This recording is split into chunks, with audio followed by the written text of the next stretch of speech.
Welcome to another installment of NNN, where we give it to you straight, no chaser. Let's get right to it. LA is on fire. Now, a lot of people saying it's to cover up the trail, and all of a sudden the water ain't working. And hold on, 60% of the water rights is owned by this fucking couple. What's their name? Yeah, the wonderful company is owned by this husband and wife team. They own pistachio, they own Fiji water. I stopped drinking any of that around the motherfucking globe.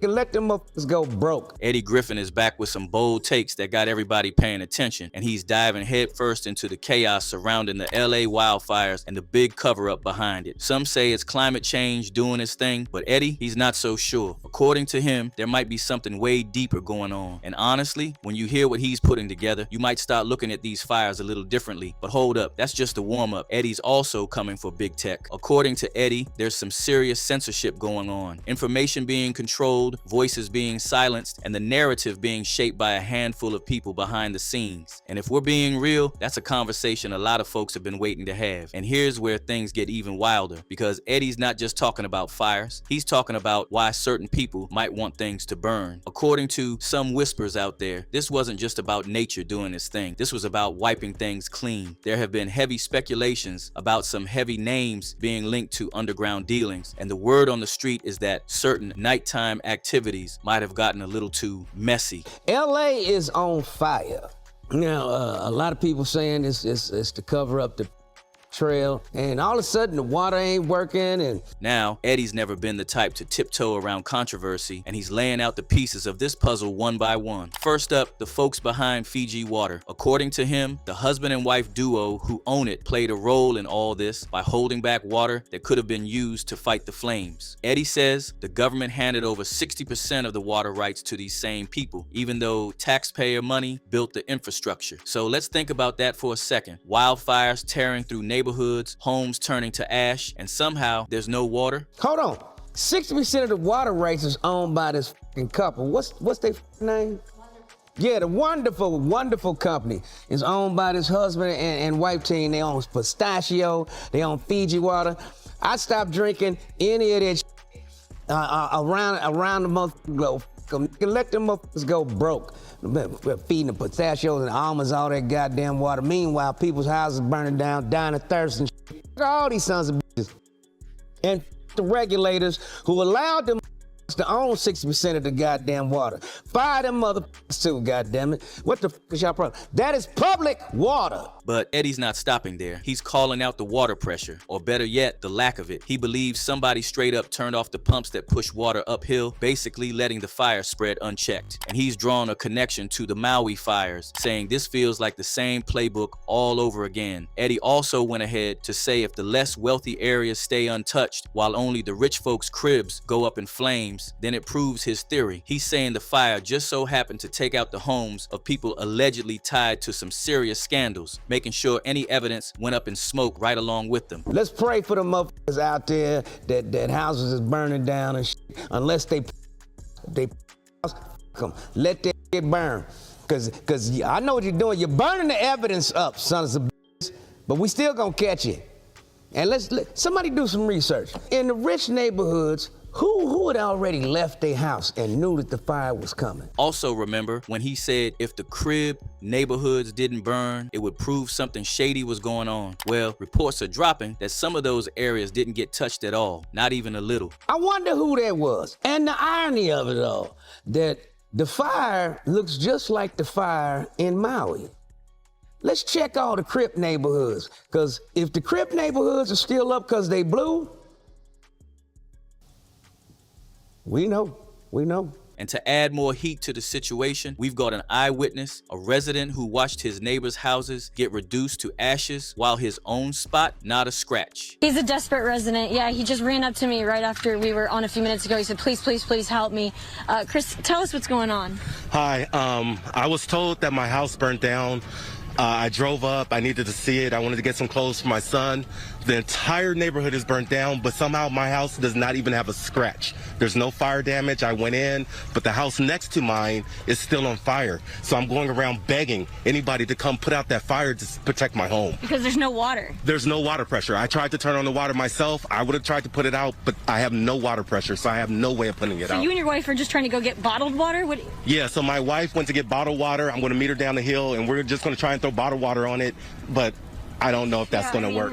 You need a lot more than that. And so the firefighters said that you're basically not on the list right now? They said they had a list of places to go. They're spread thin. I understand. I really understand. Yeah, I know, but so you're just begging somebody, if anybody's got water and can help, you're about a mile down the road from here. Tell us your address. I'm at 615 East Los Flores Drive, Altadena, California, 91001. I'm begging. And Eddie's also bringing up the fact that a good number of LA firefighters were reportedly laid off just months before this fire hit. He's asking the real question. Was this a setup? Did somebody want that fire to burn without a real fight? Well, Eddie's got his eyes on some powerful folks, the same ones with connections to some real shady business. And this is where it gets even crazier. Reports are flying that State Farm straight up canceled fire insurance policies on homes just 3 months before the wildfires hit. Now tell me that's not weird. Did they know something that the rest of us didn't? Eddie's saying they need to be held accountable, either pay up or deal with the fallout. And trust me, people are not letting this slide. One user said, "How is it that somebody owns the water? That doesn't make sense. It's like saying someone owns the air we breathe. I'm so sick of these entitled wicked people." Another one called out State Farm, saying State Farm did the same thing down south to the hurricane victims. But hold up, we gotta change topics for a second because something unexpected went down. Back when Trump was still the president-elect, he and Obama pulled up to Jimmy Carter's funeral, sitting right next to each other, chatting like they had history. And let's be real, they do, just not the friendly kind. Remember, Obama had Kamala Harris's back in the last election, doing everything he could to make sure Trump took that L. And yet, when Kamala glanced back and saw them getting along, she didn't join in, just turned away, looking like she wanted no parts of whatever was going on behind her. Eddie Griffin thinks Kamala felt some type of way about the whole thing, feeling betrayed by Obama, who had been one of her strongest supporters. After all, she had allegedly followed his advice during the election and still lost, only to see him cozying up to Trump so soon after. And as we know, we're thinking as Gerald Ford's son is going to be reading his words, his eulogy for President Carter here. I was thinking this morning, about how Gerald Ford and Jimmy Carter both in a way had President Nixon to thank for coming into office, and to look at this rare club here known as the President's Club. But Eddie says this is just another case of political maneuvering. Obama and Trump might have clashed in the past, but at the end of the day, this was about putting on a show of unity. But this ain't even the wildest part. Now, we got Mark Zuckerberg out here trying to flip the script. Zuck went on the Joe Rogan Experience and claimed that the Biden administration pressured Facebook to shut down certain posts, especially jokes and satire about COVID-19. Said they'd call up Facebook's team, yell at them, and demand they remove content, even if it was true. Worried from the beginning about basically becoming this sort of decider of what is true in the world, right? That's like kind of a crazy position to be in for billions of people using your service. And so we tried to put in place a system that would deal with it. And early on tried to basically make it so that it was really limited. We're like, all right, we're just going to have this system where there's these third-party fact checkers and they can check the worst of the worst stuff, right? So things that are very clear hoaxes, that there's it's not like we're not parsing speech about whether something is slightly true or slightly false, like Earth is flat, things like that, right? So that was sort of the original intent. We put in place the system and it just sort of veered from there. I think to some degree, it's because some of the people whose job is to do fact checking, a lot of their industry is focused on political fact-checking. Now, according to Zuckerberg, Facebook stood their ground and didn't just roll over, but Eddie's calling cap on that. He remembers plenty of times when his posts mysteriously disappeared or got buried, and now, all of a sudden, Zuckerberg is talking about how his platform stood firm against censorship. These people from the Biden administration would call up our team and scream at them and curse, and it's like these documents it's all kind of out there.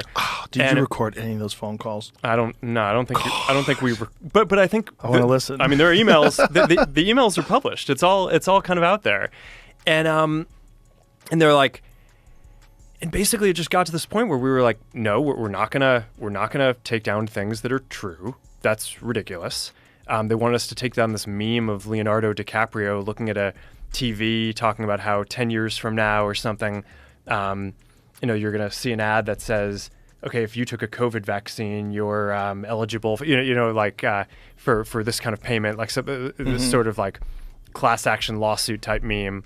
And they're like, no, you have to take that down. And we just said, no, we're not going to take down humor and satire. We're not going to take down things that are true.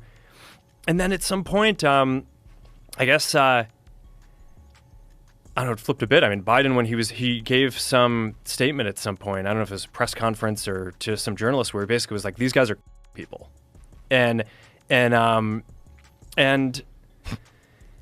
know, then like all these different agencies and branches of government basically just like started investigating, coming after our company. It was brutal. It was brutal. One user said, I am absolutely convinced that Mark Zuckerberg either suffers from schizophrenia or he has no control over his platforms, and there are those who manage them on his behalf. So yeah, let's just say the internet isn't exactly rolling with whatever has been happening this past few months. But what do y'all think? Were the fires really a cover-up? Is there more to the official narrative that we have been told? Drop your comments below, and if you're rocking with this deep dive into Eddie Griffin's take, hit that like button and subscribe for more content.